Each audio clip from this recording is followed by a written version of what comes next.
Nyakorom gajwang dakika 25 tok sa chiel mar okinyi kamoro mora mintiere machiegni twak marwa e chenro mano mar piny. Okinyi makawuono walosana kotendre kod chik mano mar gero udi chutho to e bombe mapachoka. Kabende ywak nitiere ni bombe mamoko udi osebed ka igero orofa maboyo boyo. Kuom ranyisi odiochieng' manyoro na nitiere riwruoge mago mag jodak e kuonde dak ma Nairobi mabende gisani koro wuok tung' mosuo gi gavana e kaunti ma Nairobi kaluwore kod chiwo thuolo ne joket mwandu mano mar gero gorofa maboyo e boma mano ma Nairobi. Kaluwore gi Sakaja owacho ni kwan mago mag oganda medre kaunti ma Nairobi omiyo nyaka udi gera mana maboyo. Nyawadwa Sokina notimo nwa sigana makama wawinja ni kapok anyisi wendo mantiere gode kaunti mano ma Kisumu. Oseyangore ne kar dak mora mora boma Nairobi ahinya to kuonde dak manyangafu koro chenro manyien mar gedo biro kendo ute mag gorofa maboyo igero koni kod kocha. Ranyisi en kar dak ma Kilimani, Kileleshwa, Lavington e kin kuonde dak mamoko machon ute ne ok oyienegi kalo gorofa 4 kadhi malo. Kata kamano joket mwandu sani gero ute nyaka gorofa 10 gi wiye. En gima koro chwany moko kuom jodak e boma Nairobi makoro wuok oko mar kwedo wach manowach kod gavana ma Nairobi Johnson Sakaja mar chiwo thuolo ne joket mwandu ger ute nyaka orofa kata 25. While we are in agreement that there is a need to accommodate Nairobi's projected growth of 10.5 million by 2050, we wish to categorically state that the governor's approach blatantly disregards the correct legal procedure and good order. We further wish to unequivocally state that the Physical and Land Use Planning Act, PLUPA 2019, as is commonly known, is the ultimate planning law in Kenya. Jodago ywak ni kaunti ma Nairobi pok onyalo kata chano ngima oganda masani odak e boma makale achiedh nade mathoth kamoting'o koso pi, oula, chenro marach mar pi taka e kind weche mamoko. Onge shida mar ute Nairobi ka mano gima bro ng'isi gima tiere shida mar mantie ni ng'ato onge pesa manyalo nwang'o ot sani kidhi adhi Embakasi wacha ibro nwang'o ute kata 2,000 man vacant kawuono ka ute matindo man tiere sani gi siwe jotame kaka kies bro wuok nwa kata gweng' piny ng'we sani Nairobi nyocha koth chwe siwe jo muoch kila mahali kata nyaka town kawuna kadho CBD kanyo anoga siwe mola everywhere onge ndache onge ang'o koro en odo shughuli gik onge ng'ama nomiye tij pilano. Florence Nyole ma en ogaye mar jogor ute kod jalony e chano bombe Patrick Adolo yango ni gavana Sakaja odhi ataro mar chike matayo chenro mag pango ute e boma gino magiwacho ni nyalo biro kelo achiedh nade ne ngima oganda mathoth modak e boma. We're in trouble because they cannot just fathom the complexity. They cannot fathom it. They cannot even begin to understand how complex this space is. And so they think city planning is reduced to heights. You cannot reduce this complexity to a story about heights. What do you take us for? The 2014 Nairobi Integrated Urban Development Plan, new plan as is commonly known, identified 7 subsectors that had been earmarked as critical zones requiring further detailed planning. We even note that bids for the planning of Woodley Estate, Ruai, Kasarani, Embakasi and Kibera were put out. Yet to date, this process has not moved forward. These plans and procedures, as laid out in law, would ensure the creation of a shared vision for Nairobi by Nairobians. Jodagi bedo kod wach mosebedo ka wuothe mbui ni jomoko koro ok dwa mondo mi jomo chan ochore butgi emomiyo gidwa mondo mi gedo makamagi otim e kuonde ma gidake. Ok inyalo wacho ni jomo odak Isili no pogore jomo odak Kileleshwa gin human beings. So apani mano is not concerned marwa in Lavington. Concern marwa any gino bro impact negatively on the environment. Bro chandowa kako nego bedo odak ok bibero maber. Koro no gingiso ka gibro timo mondo jogo biro jo Islands go wanwa kod gi wach. Jodak gi obono mar dhi e doho kendo chungo dongruok madhi nyime kaunti ma Nairobi nyaka chieng' kaunti puodhre wi wachne kendo keto kenge makare mag chano boma. Simfrozo Kinda, Ramogi TV. Ne kon ngojong winjo kanyo mago gin moko kuom ywak mago mag jodak e kaunti ma Nairobi ka bende giwacho ni udi matin mantiere bura Nairobi sani kata mana kaka inyalo tagi yo makare mano kaluwore kod pita ka pi e kind mamoko bende kelo achiedh nade. Dibed ni kokel udi mathoth to biro bedo ka chalo nade. Kata kaka gisani nitiere chenro moro ma bende ochwala mane nyim County Assembly mano ma Nairobi mong'ere kaka Development Control Zoning Framework. Ponono ni County Assembly mano ma Nairobi biro bedo ka kadhe nyiso ni bura Nairobi ka ibro ger udi kata maloyo orofa 75. Omiyo kiny makawuono nitiere gi achiel kuom jochan boma e county kata mane e boma ma Nairobi e county e piny Kenya mano Walter Alando en jachan boma entiere county mano ma Kisumu. Walter kinyalo mna winja amosi ni misawa county ma Kisumu chio nade nyalo kata mna moso ni kwaram ge jonge sane. Wera Sharon Kisumu chio maber koto chwe koni. Ero kama na inya ngene Walter intiere county ma Kisumu nyalo bedo ni tie county ma Kisumu iwinjo kanyo ywak mago moko kuom jodak e county ma Nairobi kaluwore gi orofa maboyo ma bende igero e moko kuom gwenge mamoko wachaka negi kanyo kaka jachan boma. En ywak ma valid. Igen sami wach mar planning gimori po bedni ni e wiwa en ni to waloso bombe wa mondo bedni ginyalo function nadi ya king'iyo wach ma directive ma Sakaja ogolo nendo Governor Sakaja en gimoro ma okelo raise questions about kuma priority ochomo kaluwore gi bombe wageki ang'o momiyo wan gi cities gieki ang'o function mane modoro ni mondo cities wageki obed ni nyalo serve kirango bombe wa gin kuma ji odake oken priority oken ute kaka Governor Sakaja temo kele nendo but aparo ni kanyen gima wadhi tuwakie mbele kucha. For now in kakipenjo no pacha e ywak ma ji ogolo nendo en ywak ma valid. Nikech kaluwore gi jodak giwacho ni priorities kata maino nego bed ni imiyo moko kuom okenge winjo kanyo gi ywak ne pitaka nyaka gisani giwacho ni kaluwore gi kwan mag udi ma bende nitiere emok nyal ta e yo malong'o to kakoro ger udi mabor gi ohewo kata 25 orofa 25 biro bedo yo machal nade. Yes, kamano Sharon. Sorry. Gimori po bedni government ochiwe jingo county ma Nairobi uripo bedni ochiwe jingo en gik mang'eny nitiere infrastructure kirango gima dhi mbele Kilimani gini to gi kuonde ma iyudo Kilimani Kileleshwa to gi kuonde mamoko kende i Nairobi miyudo kigere ute maboyo gima timore ni watemo keto ute maboyo gi ama wachak gi planning town planning pango bombe kaka waluonge gi dho makoni en ni wang'iyo ni to ei boma wa kaendi wan gi ji adiwa sani mwachako timo plan ni to mbele kuchande warango ni to ji adi madhi bet e boma wa kaendi. Koro kirango boma kaka nitie plans mang'eny mosetim e toke kochakre gi 19 higa paro chiko gi 48 nitiere plan manotim nitie master plan manotim dire kande wasebedo kwa timo plans mopogore to samitimo plan gi eki en ni ng'iyo mbele kuchande ni to wadhi bedo gi population marom nadi to dwach gi population ni dwach gi en ang'owa. Koro kirango nitiere kuonde dak manene achiel nitie tich gima kelo ji boma en tich ok en dak.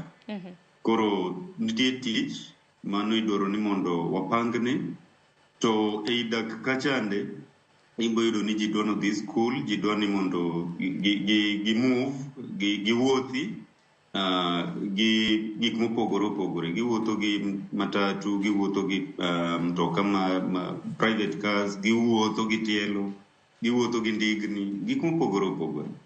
So magi gik ma kosetimnigi nonro to koro iketo kaka iboti gi law mantiere ei town chande. Koro kirango ei planning mar Nairobi, awacho kanyo ni higa 1910 gi 48 nitie plan mano olos ni Nairobi. Mani plan ma iyudo kanogolo Kileleshwa gi Eastlands, the other side of Nairobi kuma owacho ni kone ma jok man godo nitiere, nikech mago ni kuma wagunde mane dake wazunge, Kileleshwa, Kilimani, Hurlingham and what have you. Kono wazunge manodake. King'iyo Westlands nen marwa India, and then iduogo Eastlands nen pinjo jorateng. Plan endo nobedo implemented, and then iduogo to 1972. Nitie plan manolos, but exactly ok nobedo implemented. There are a number of other nitie plans kendo moko mang'eny moselosi ni Nairobi. To ahinya en plan ma 1948 chandi olosi. Now 1948 kirango population mar Kenya tetete ne en gimoro 10 million people aparo. Onya bedo kata notin ni kanyo. Koro Nairobi plan ma-guide mosebedo implemented Nairobi, ma-guide development ma Nairobi, en plan ma 1948. Mago higni adi mosekalo. Koro kirango, plan niendi, lope ma Nairobi kaka ne ogine size margi, ne en mar population matin. To koro sani endi, wadwa respond to challenges ma Nairobi bedo godo within the context of a plan manolos ni population matin sana. Kanyo endi machida nitiere. Nikech kaduogo koro penjo mar proposal ni mondo wagol restriction on building heights. Wabed ni koro wanyalo gedo wadhi malo kaka waparo. Wanyalo gedo kata 75 floors, wanyalo gedo 25, removal of height restriction. Gima Governor Sakaja to gi joge i government ma Nairobi samoro oko paro, and gima illegal anyway, nikech Nairobi nigi plan man 2014 winjo kanya dendi chan dio wacho nitie plan milongo ni new plan. Plan no nitie. Koro proposal ma Governor Sakaja bedogo, gimok gipare i proposal niendi, en illegal anyway, but gimok giparo en nito samogol height restrictions bieki. Services te infrastructure and services wadhi timo ginadi, nikech mano e gima important, moripo bedni ikuongi paro, kapod kata kaparo moro ni wagol height restriction ni wabedo godo. Now, kirango e puothi kandi, law mantiere chande. Awacho ni en law mipogo tiketo ne gimwaluongo ni development standards. Koro kirango Kilimani, Kileleshwa, kuma shida ni ahinya ntiere. Development standards makacha, gin gik moko matacho na size mar law minyalo bed godo. And then, togi wanyalo gere maromo nadi. Kirango, kanyo enden kond mane floors ni ginario. Nikech population mane bedo expected ni the dag a area mendo, negin single family. Yudo ka a plot maduong, family achiele modake, gigero bungalow ama gigero maisonette, floor mapiny to gimamalo. Now, kitimo kamano endo, population mi expect kachen population matin. Koro, NP moket ne pipes matindo moromo population. Sewerage oket ne matindo, pipe move waste muwoke ot, muwoke cho, muwoke jikon. Gitindo nikech population ni expect ok duong. Public transport ne onge kachande nikech kanyo ne en area ma jok mane mostly ne nigi mtokni mag-gi private cars emanodaki. Koro matatu kiyudo to en achiel maybe mokale iye kan to diere go ok negi yie kata matatu e kono and anyway. Koro ndache kande bende negi ndache matindo ma facilitate na movement mar mtokni matindo tindo. Stima, the transformers nikete iye kanyo kalure gi population miketo kanyo en transformer matindo. Education facilities kaka nyithindo nyalo dhi e school gin matindo, negi kata for population matin. Health facilities magi duto ne bedo provided kalure gi population ma plan chande expect ni the dark kanyo. Koro waduogo e plan ma Governor Sakaja nigo niendi mar ni mondo gol height restriction. Gima wacho en ni wadhi bedo gi ute maboyo, to wadhi keto gi kama pi okoseparo ni to dhi chopo kanyo nadi. Matiende ni pi okoseparo ka dhi chopo, stima gik ma wacho kande okoseparo ka wadhi supply, sewerage okoseparo ka wadhi supply, transport nikech koro waketo ji mang'eny mamoko gionge gi mtokni, transport demand mare dhi bedo maduong'. So gima dhi timore niya, plan niendi kosekete kacha iboyudo ni koro pi onge. Magi shida ma tayari wakumbana godo ei Kilimani, Kileleshwa. Pi onge, sewerage bust, nikech population manobedo meant for this sewerage facilities manoket nen population matin. So sewerage bust, stima nitie blackout mang'eny, transport congestion, e ndache matindo tindo ka nikech pok gibedo expanded yet waketo population maduong' e iye kacha. Transport networks and sizes mag ndache kande pok gibedo expanded, so traffic congestion dhi bedo kacha ande mang'eny ahinya. Health facilities, education, all the services and infrastructure ma iye kacha cha dhi bedo constrained nikech wakawo population maduong' mok no pangne ni mondo bede iye kacha to koro wakete iye kacha by restricting the heights. Another thing, kinyalo mna winja Walter, kinyalo mna dhimbele, nyalo mna dhimbele. Okay, gimoro kendo madhi timore en ni gima dhi timore kendo en ni ole anga honda matin. Gimoro kendo madhi timore en ni ute kande kirango gi kaka negi bedo designed nitie gima luongo ni privacy bende. Sama ng'ato nigi ode single family en ni privacy ni moro be iyudo koro in gi ot ka to e jirandi ga jecha en obiro chungo gorofa moro mar kata 15 floors 20 floors. Gima timore ni koro height ni gimitime iplodi ko chande ionge privacy mari bende. Kiwe mano ute gi kaka dhi chung maboyo boyo. Remember na wacho kachacha ni the parcels of land ma wan go negi bedo designed kano ng'eyo ni kanyo endo dhi ting'o ute floors ariyo.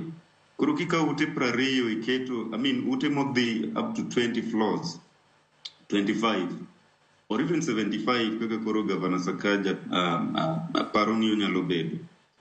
The next thing madhi timore ni parcels kande gitindo kako ridwa keto floors madongo. Matiende ni wa implement plan manuko bedo waonge go e paro sama plan makae nolosi.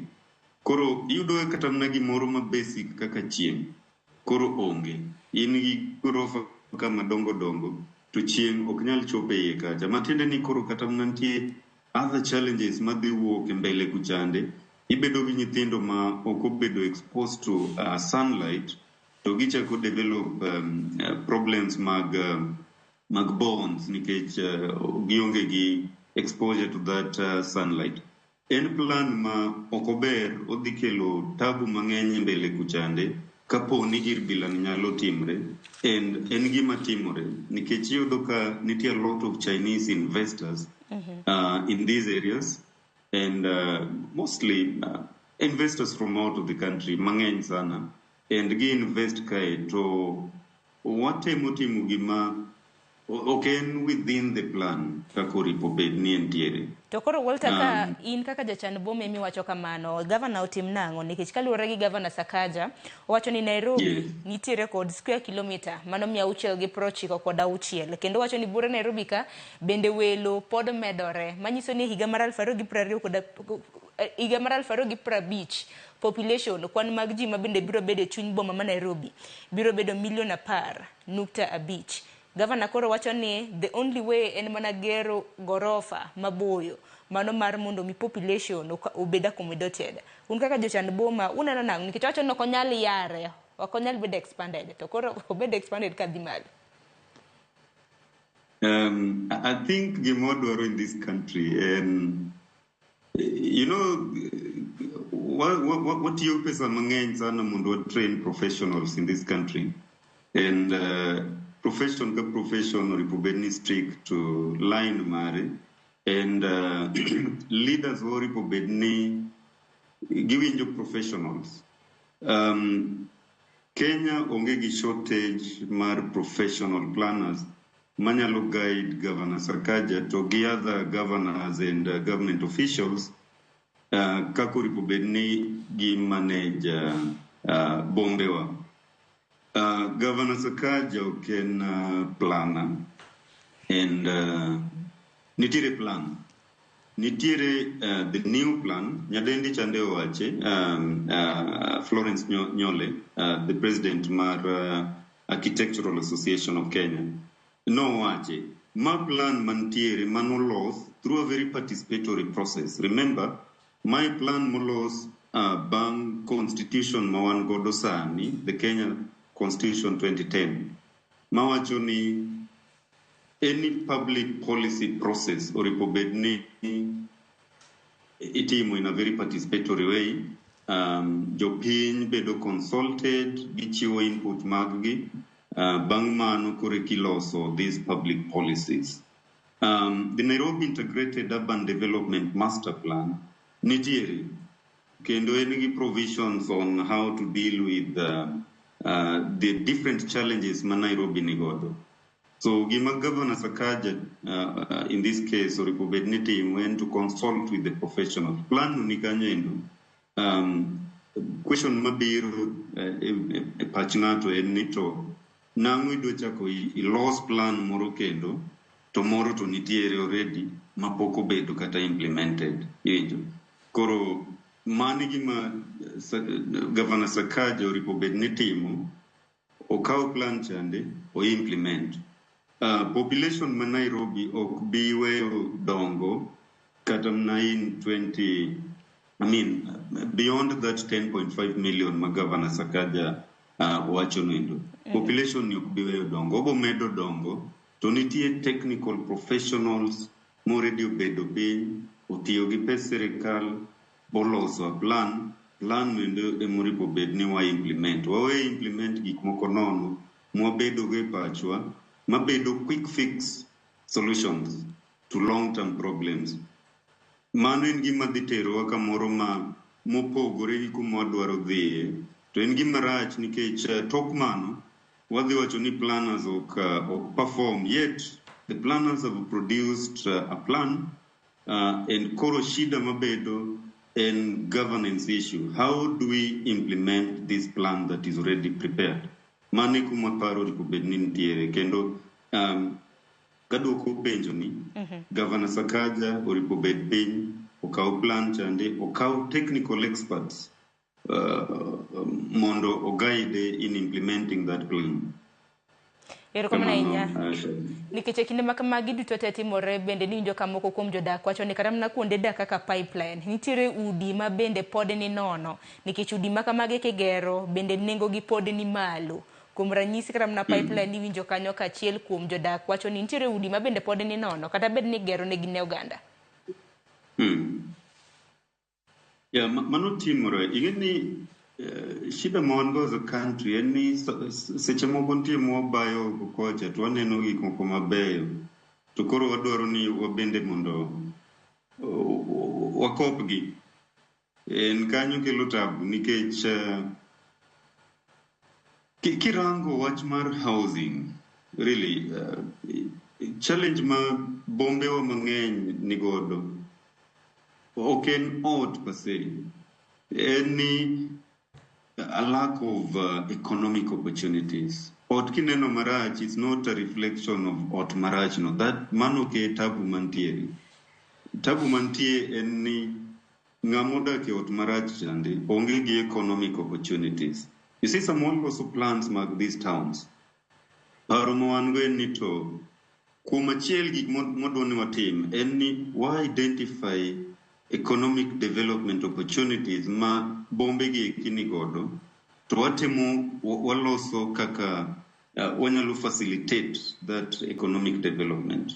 Emomiyo yudo ka e boma nitie kama luongo ni industrial area and koe mano nitie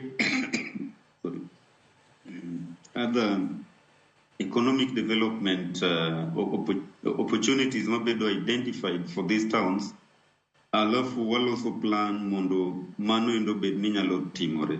Koro yudo ka wan gi industrial area, wan gi special economic zones, wan gi resources mobedo identified mag bombe gieki, to waloso plan ma facilitating.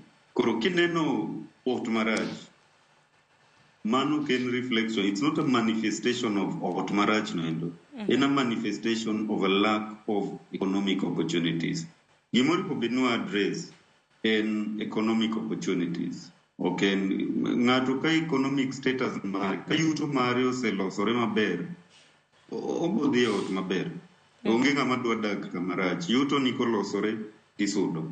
Koro chiwo priority e gero ute e pacha from a technical point of view, okay, in direction moro ma sustainable. So Governor Sakaja kawacho ni koro wadhi malo, wadhi gero ute mambele kucha samoro ji ok bi kata dake.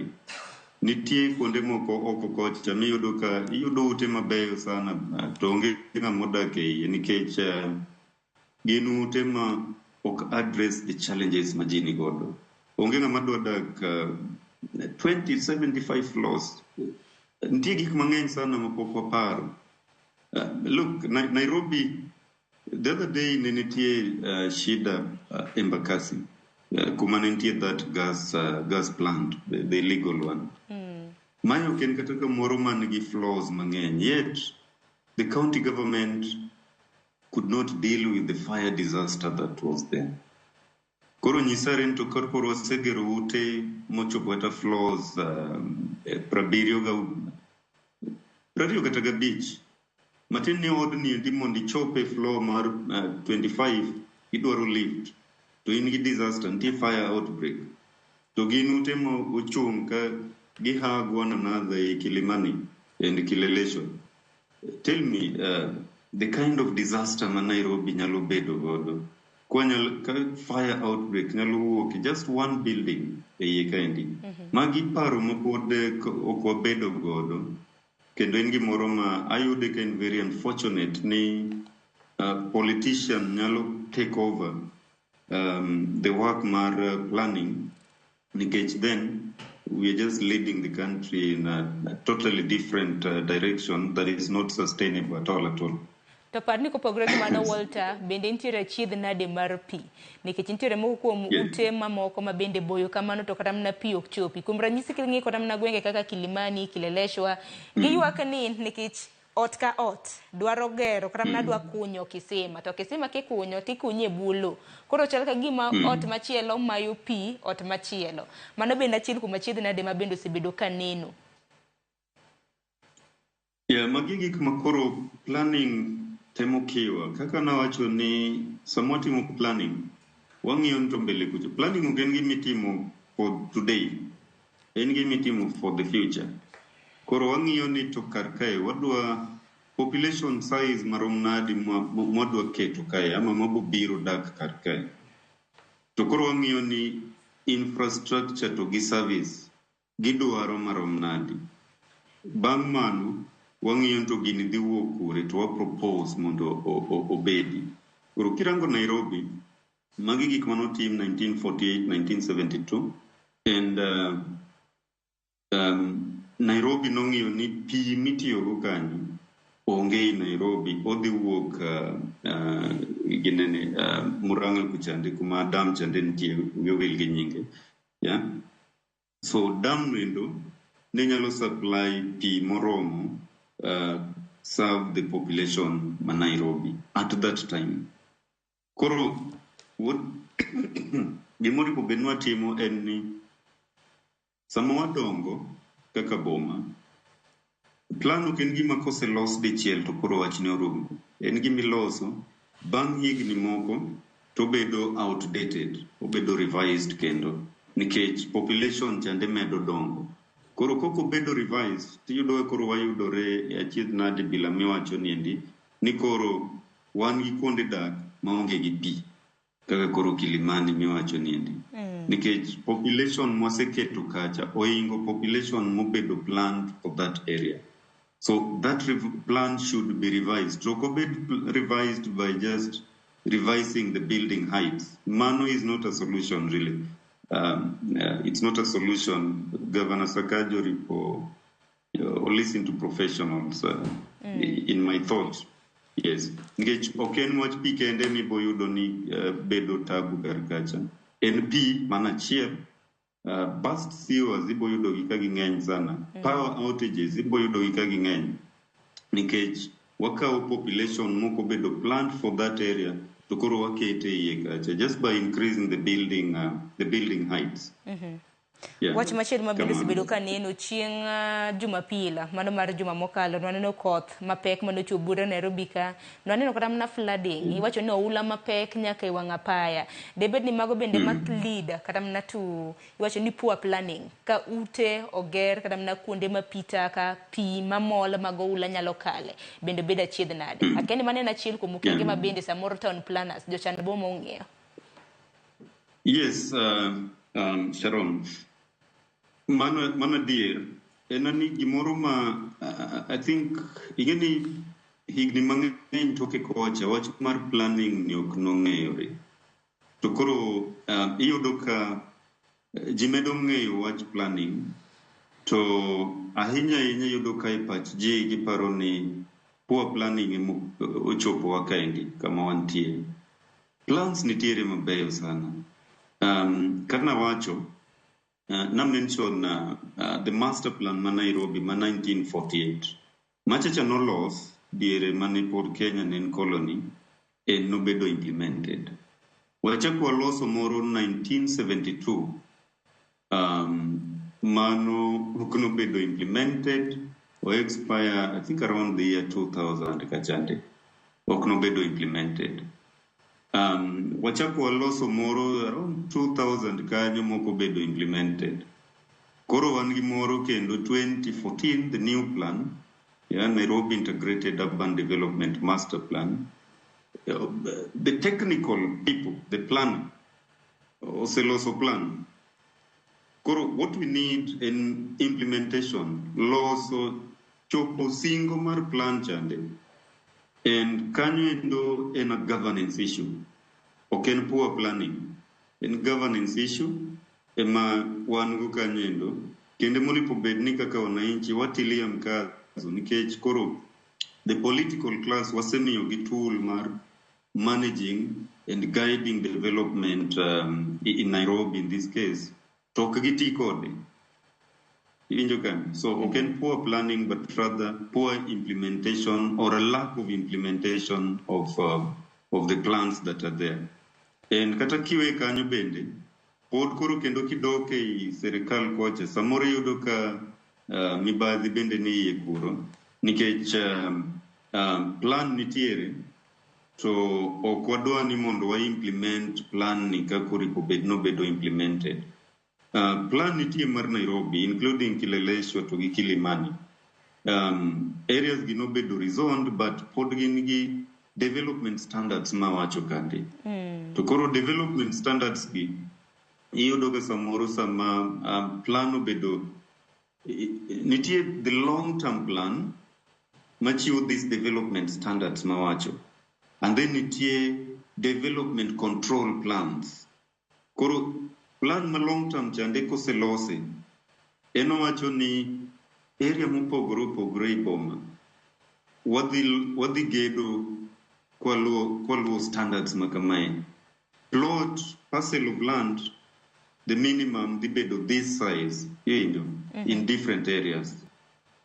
The ground coverage, yani a parcel, a plot mangato nigo chande, inyalo cover mna marom kamae, modong iweyo for circulation, iweyo for environment, iweyo for drainage and water view. Koro macha setting for different parts of town kuonde mopogore opogore i boma nigi standards, development standards mopogore opogore.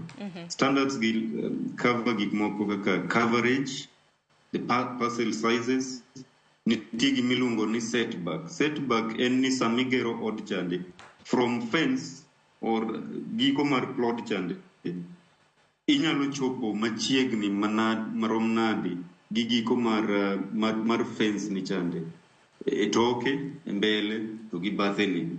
Magi te gin standards mwaketo nikech nitiere gik mwaparo in terms of kata mna drainage mipenjo noendo, in terms of access to sunlight, in terms of circulation e iye kacha, in terms of loso aluora marwa mondo bende maber. Koro waketo these development standards. Koro gima timore tok mano ka development standards gi oseket, bang'e koro seche ma developers gedo koro to gichako gidhi county government to timo approval mar proposal magin gocha, nikech the long term plans ma wacho gite ma 1948 chande, 1972, 2000, 2014 gin long term plans. Koro gin gibedo a basis mar ma guide jok ma koro developers ni koro kidwa gedo karka magi e development standards manyaki adhiatu. Koro aduoge wach mibadhi ma temo ngeko bang'e chan nikech koro asemiye context mare. Koro yudo ka developers samoro gidhi to gitimo gik ma gitime i serikal kocha. Koro yudo ka kamoro development standards mage ni kae inyalo a parcel, a plot ma in go ni inyalo mna cover 50%. Nikech nitie gik moko mane wang'iyo mwadwaro ni mondo bendo bede e plot nindi. Koro ka inyalo mna cover 50%. En koro biro to odhiyo koro ga iye kocha, koro no biro cover 80%. Erokamano ahinya Seth. Make gi kanyo samoro imanye pi maliet imodhi mos ahinya kaluwore kod achiedh nade makamano mano maraonda. Koko manya koro ngejwang' dakika na dek tok saa 2 mar okinyi. Aneno ote magi med mana orogi. Wako yo matin. Ka duogi ote magi waduogo tieko twak makama. Pod antiere ka gi jachan boma mano mong'ere kaka Walter Alando. Kik di mabor.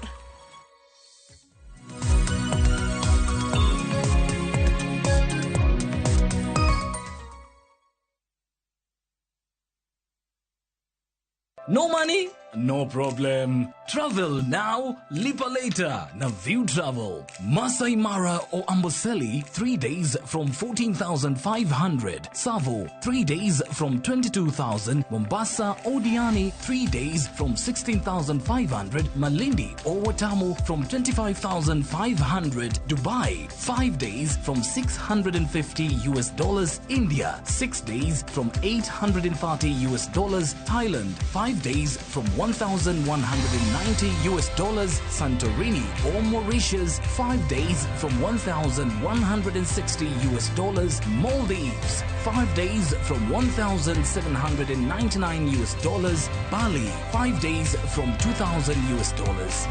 View Travel. Dream. Explore. Discover. Chak wuoth materi kama ber lilo emanitie. Donji e piny ma jotijewa makonyo kastembe gi rwak makende ok ni mana kod lony, to gikonyi e timo yiero makare mar chopo lek ma in godo e kitu itado midwaro. Winjane sigand kastembewa moseyie kod ber ma giseyudo. Nambati is the best. Na bei iko sawa. Na quality iko poa. Limwa e badwa ma Manjit House, Kisumu Accra Street e apaya ma Paul Mboya. Gochi e 070 Adek Abichabirio, Aria Burachiel, Royal Mabati Factory, Excellence Redefined.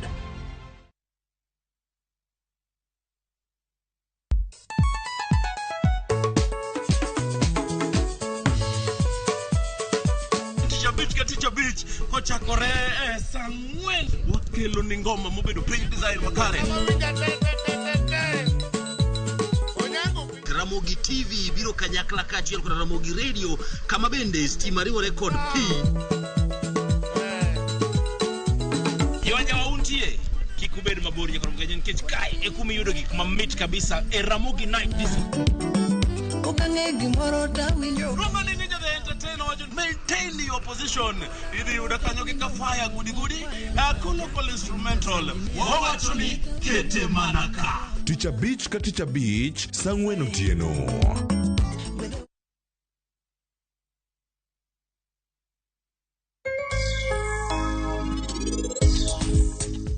Kik ng'ato obed ni orito mana gima nosomo cha. Iluwo gima ni chunyi. Gima ni chunyi no. Sama iwinjo ni idwa time.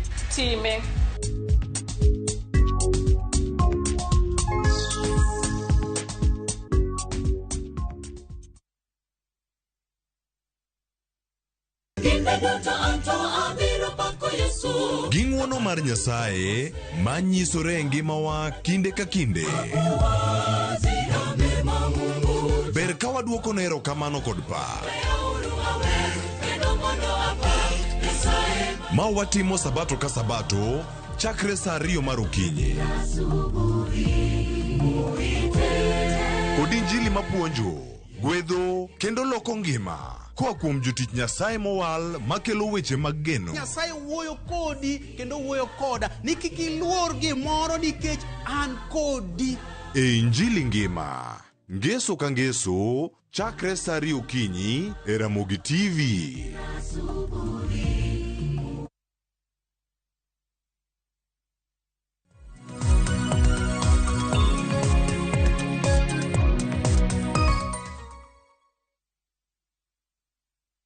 Nyakorom gojang dakika na biriyo tok saa 2 mar okinyi machiegni okang' mar 2 wadhi nyime gi twak mar okinyi makawuono e chenro mar piny kama ng'iyo chik mano mar gero ude ahinya te bombe ma pachoka. Antiere gi Walter Lando ma jachan boma ma bende tudre kodwa yor Zoom achiel kachiel kintiere county mano ma Kisumu.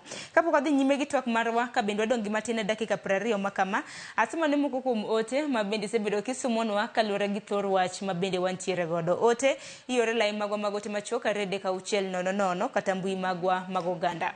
Odongo Kech Ayoro John iwacho ni mago kuonde manigi aore kendo bokelo incident e pacho kae. Koth kochwe to water will give its own way. Ma bomio ute rombore piny like that of mall. Iwacho ni ntiere mall moro in the Westlands previously. Koro okasire ahinya. Kopogre gi mano Jackson Mbuya iwacho ni lose rumo. Koro anta asir. Iwacho ni siro gedo mago mag orofa maboyo e bombe. Kennedy Locho ni Sharon Asiro. Orofa go oger maboyo kabisa. Nairobi is the capital city of Kenya. Paronober, enmani pingo to lazima. Sakaja osenenugine. Aya. Asamote machelo lila nonyango. Hiwacho ni karuto gi Sakaja. Emose wacho. Wanto wananga mondo wapenge. Hiwacho ni mano wonderful. Laban Mboto, hiwacho ni a lot of wasted space in those areas. Hiwacho ni one person is with a very big piece of land kama moko 100 to ungi kata kuonde magedhie. Hiwacho ni can create more slums. Jacinta Wuor hiwacho ni obadhogi anto okanyal kalo gorofa dek mar kama adake. Wote bupogore Nyakorom Gojwang mabedi yoro. Kevin Onduru asoma no mogik hiwacho ni tamori chon emane omiyo jomodak Karen Runda ne ogero udi ma okalo 2 floors. Kagimiyo ji thuolo mar gero mago, it will be a security threat. Jomalogo biro no gimoro amora matimore e private compound. Magin moko kuom ote mopogore ma bende joneno mag waoro kaluwore gi thor wach ma bende wantiere godo mano kotende kod chik mano mar gero udi. Beda oro gi nyakwar Mgojong atem kar nyalo mar somo gi kapok atieko chenro makama. Walter kinyalo mana winja ageno ni iwinje makare kintiere county ma Kisumu. Kodhi nyime gi twak makama, nitiere achiel kuom joneno marwa ma bende wacho ni it will be a security threat. To bende wagendi bure Nairobi ka ema wantiere gi embassies mopogore mago mbetre, wantiere gi UNEP gene e kind mamoko. Gedo mago mag udi maboyo, is it a security threat kaluwore gi in kaka jachan boma? Erokamano Sharon, en threat to everything. Kotime monge mpango. We wachare kalure gi comments maneno kanyo. Gedo kadhi malo oken gimoro from a professional stand oken gimarach. Gedo kadhi malo oken gimoro marach. But gedo kadhi malo mbele kocha ndina wacho ni wan gi plans mopogre. Nitie long term plan mamiyo wa gimanyalo wacho ni en framework within which wadhi timo the short term plans. Wadhi chopo dwachwa mar gerruok. So nitie long term plan and then nitie matindo makoro a design order madwa soa ei plot momiya niendi. Koro ineno gine moro mawacho kaka chieng. Space mar sewerage, power, pee, drainage, alwora, magote. Koro kawadwa loso ute kadhi malo kaka Governor Sakaja wacho chande. Gimori po bedno watimo en ni wa revise this plan mondo wabed gi plode madongo. Nikech ka wan gi plot maduong', then koro gima timore en ni wanyalo gero ute wakandi kadhi malo to pod wan kendo gang'owa wan gi space mar circulation chande, wan gi space machieng donjo go ei plot. Nikech ing'eni gima ji ok ong'eyo en ni kibet ei plot maonge gi chieng, nyithindo dongo ga bones mag-gi bedo weak nikech chieng chande bende nigi role ei ginewa. Ute moger ma hug one another kaka makoro bedo pipeline mabedo Kilimani gin expensive nikech iyudo koro ot chieng ok donje, koro en odiochieng to nyaka imok stima matiende ni kata bill ni mag stima bende koro dhi malo nikech idak e ot ma ginene ma chieng ok chopie. En gimoro madwa ni aneno comments ma ji oketo kacha taparo ni gin comments ma watimo gi emotionally, watimo gi pach chunywa. Ok gin gik ma konyowa as a country nikech gimoro ma sensitive bilani okoripo reduce to a class fight. Shida ni wan godo Kilimani, wan kode pipeline. Ni pogruok en ni jo pipeline gin jok morent, Kilimani gin jok mogero utegi. Koro ing'eni ng'amorent kiyudo gini obari tiwuok kanyo idhi kamachielo. Ng'amogero ode kubari to in kode kanyo nyaka idil kode. Koro emomiyo iyudo ka jok man Kilimani, Kileleshwa kande gin ginyalo wuok gi chuo duondgi piny ni gini ok wadwar. Jo pipeline ng'eny gin jok morent, so ka gino bare to wuok kanyo to dhi kamachielo kendo ineno. Koro kwarango ni to solution mar city wani en ang'owa to wadhi yude kendo wadhi chopo kanyo gi paro achiel. Koro oken gero gorofa madhi malo kaka wacho oken gima rach, but nyaka gere within a framework madhi accommodate. To framework makamano nyaka sani bende wang'eni nitiere framework ma bende osechwele Nairobi County Assembly mano mong'ere kaka Development Control Zoning Framework magapo nono ni MCAs e county ma Nairobi kokadho nyaka na gero orofa nyaka 75 floor, mano orofa machopo nyaka 75. Wan gi plan kaka nawacho chande Sharon. Nitie plan, new plan ma Nairobi mano los in the around 2014 kacha. So anything mwatimo for Nairobi should come within that context. Unless niwa all plan no, waneno ni plan marach, then legally, we revise plan 2014 chande, okay? Once revise, then Korwanya Loloso, these other things. Otherwise, coming up with development control framework outside the new plan is an illegality. Enigimo okolo chik kako ripobed nitim. Nikech plan kose los, bobedo approved, then it becomes the legal document guide development. So, in a framework, wanyalo wuok kuome matin, but generally, oripobedni en gima waluwo mondo watim development koro matindo kande. To kapok waloso infrastructure mawacho kande, kapok provide services kande, en gima mako dho ng'ato ni to koro wadwa timo na densification to infrastructure gi services pok wa improve. Nikech mano kapok otimore, koro niyudo ka koro kata mna pi koth mi penjo chande. Ka koth ochwe mang'eny, to bedo ni pok wa deal gi storm water drainage. Waonge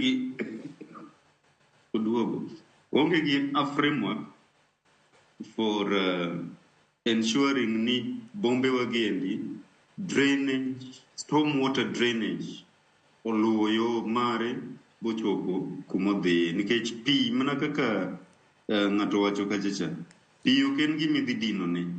Nyaki yaone mno yore chande mondo dhi kumodhi. Ineno? Koro ok wanyal gero 20 floors, 70 floors to wach mag the basic things, infrastructure, pod ok wadil godo. Mano watemo mna simu mach kae gi kae, ka 5 years orumo, tam mar governor orumo, or any other politician, enowewa kanyo endo gi shida wa. Ineno mano. Gimoro kendo en ni problem mar population ma Kenya. To gi ingeni population move kuma opportunities ntie, kuma economic opportunities ntiere. So problem nendo Nairobi alone is not going to solve that problem. En gima nyaka wachak paro, kendo paro gi nitiere, enani koro kwa bedo gi paro ina mag governor Sakaja mar ni population ni medore. Ingeni governor dwaro revenue for the county. Nairobi alone ok dhi solve problem mar population mar Kenya. It is high time as a country mwachako accept ni population gi moko wanyalo keto in other towns. So the question is, yes. Okay. So the question is ni to koro wanyalo redistribute population niendi to other towns nadi. Kirangu kuonde kata mna Isiolo, nitie that slaughter, the abattoir, the national abattoir, mabedo relocated to Isiolo. Girbila no kotimore, o they attract population moro ma Nairobi ni, di donjo Isiolo. Kwa develop towns wagieki, the county headquarters, wamiyo gi functions, so that town kaka Kisumu, okanegi mumiyo town kaka Kisumu oknyal develop Russia with the facilities Boketne obed about a medical town, one Girashia Kachande, one Alogere, Bobed Gimoro Madu, Makoro Bira, Russia no yudo treatment and what have you. To Kisumu Dongo around its capability to provide medical services as a function of the town.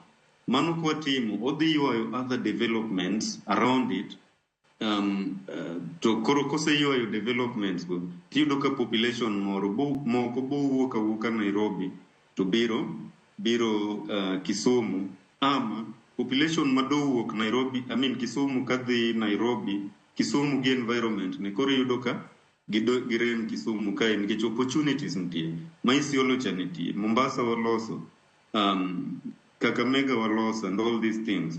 Mano is the long-term thing mwadwaro to mani timo through what is called the National Spatial Plan, mabende nitiere, koro implementation mar gigi emo yudo ka koro wakoso, and mano endo is a governance issue. Do we have the goodwill on the part of the politicians mondo gi implement gigi eki, mondo wabedni as a country wanyalo sudo mbele. Mane paro muripo bedni wango, mane paro makata mna wananchi bende oripo bedni tilia mkazo, nikech katiba omiwa thuolo mar petition kata mna wa leaders mondo gitim gimoripo bedni gitimo maber. Kamano Sharon. Wach machielo mabende nyakwa losi kapok watieko twak makama en wach mabende ni nitiere godo motelo kapok nwakawo yo matin mano koluwore kod mibadhi mabende okwako sectors mopogore opogore. Wang'e ni lesen bende ichiwo ne joket mwandu kapok gichako dongo mwandu moramora bed gorofa e kind mamoko.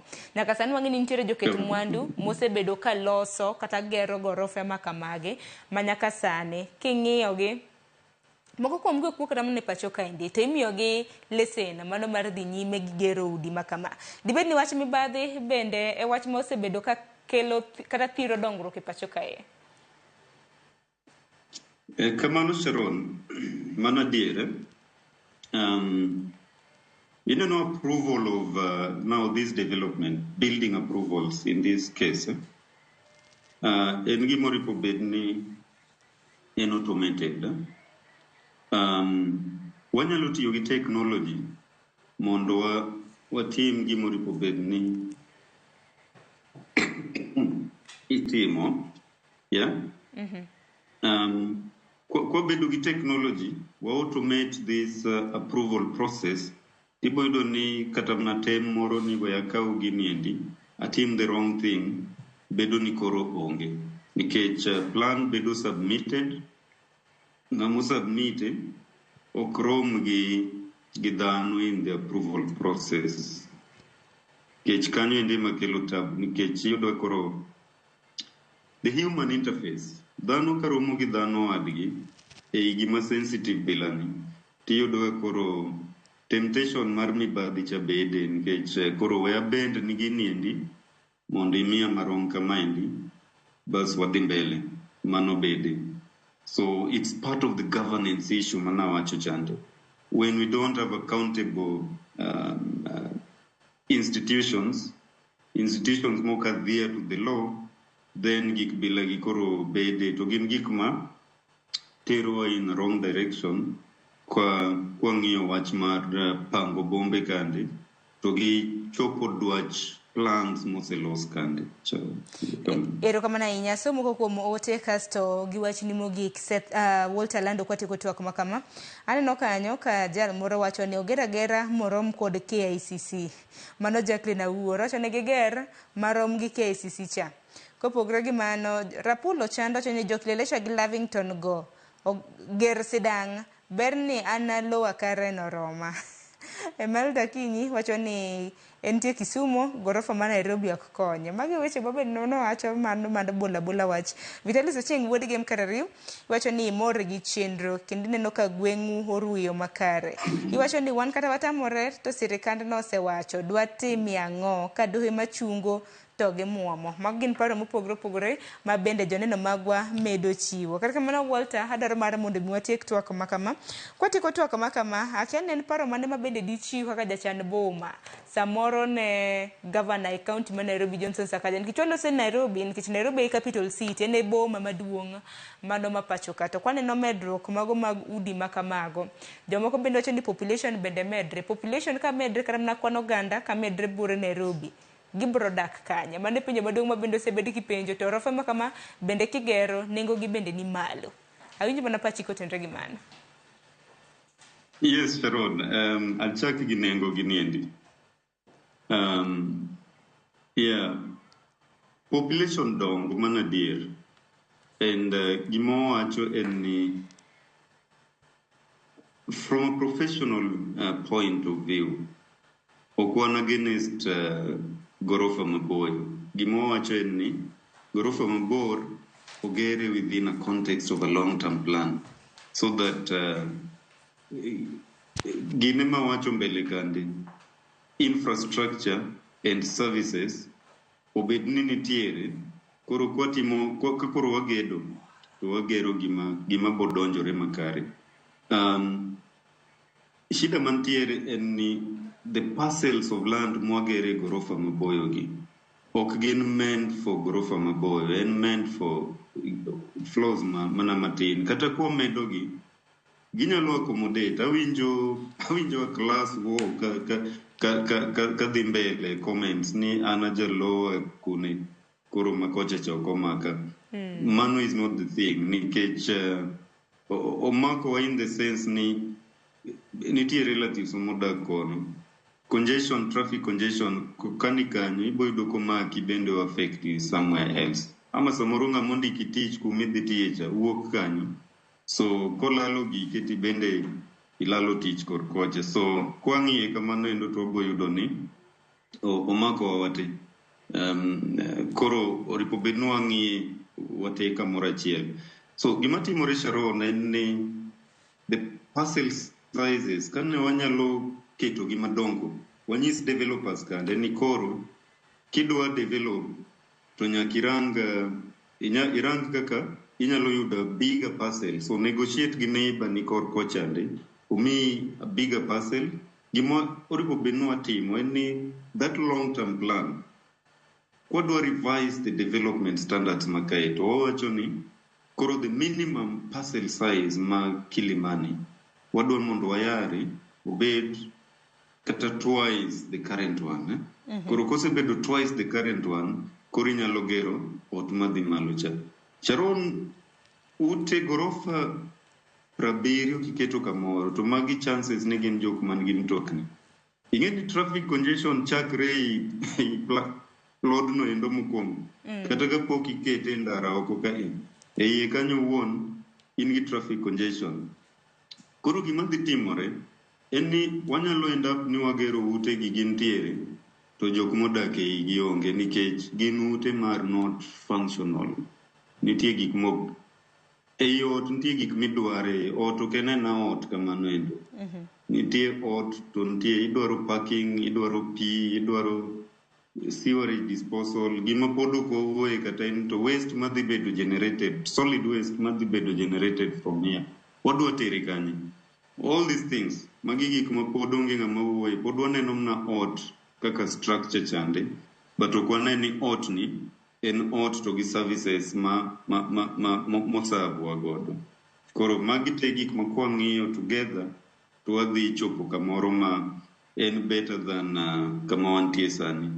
Now, e pachwa normally wang'iyo Nairobi, to waparo ni all towns oripo bed ni chalo gi Nairobi. Nairobi is an example of what urbanization should not look like in the country. Ing'eni samoro nikech pod ok wabedo gi exposure mang'eny.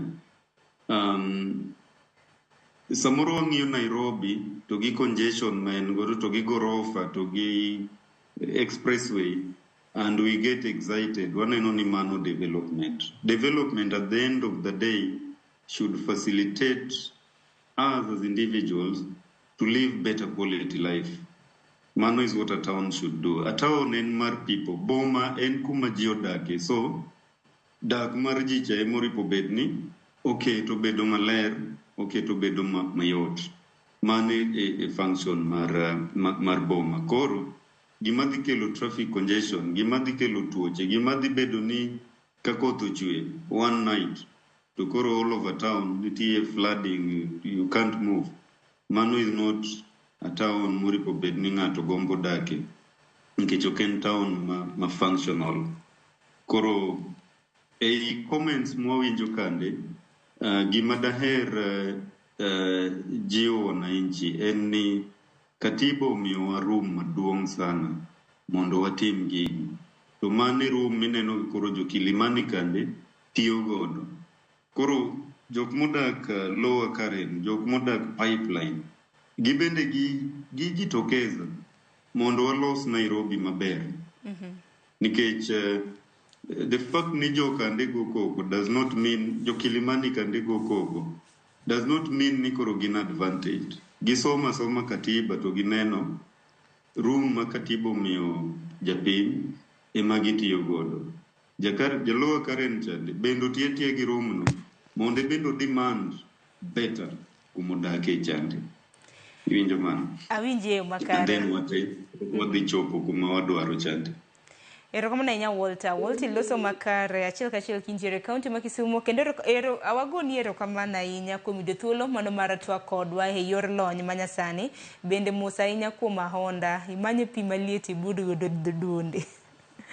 Erokamano ahinya. Kaka wanyakorom ga jonge kanyo bende makelo e giko mano mar chenro mar Rupiny. Kiny ma kawuono nwang'iyo kaka inyalo chan bombe pacho ka. Chutho to bura Nairobi ka kama ywak osebedo ni nitiere orofa maboyo mosebed ka igere kuonde dak mopogore opogore kaka Kilimani, Kileleshwa, Lavington e kinde kuonde dak mamoko. Odiochieng' manyoro niwinjo kanyo ka riwruoge mago mag jodak e kuonde dak mano ma Nairobi nowuok tung' gi gavana e kaunti ma Nairobi kaluwore gi dwaro mare mano mar mondo miger orofa mabor gi ohewo 25. Winjo kanyo Walter Lando olerono makare kaka nek beni ichano boma. We warita nena ginero mabende City ma Nairobi mano koka ler MCs magi biro bedo kaka oponono ni gibiro bedo ka gikadho chenro mong'ere kaka Development Control Zoning Framework makokal to biro neno ni gorofa kata mana mohewo 75 oger buore ka. Waka yo matinya korom gadiong aduogo gi chenro mano mar pok opogore kik di mabor.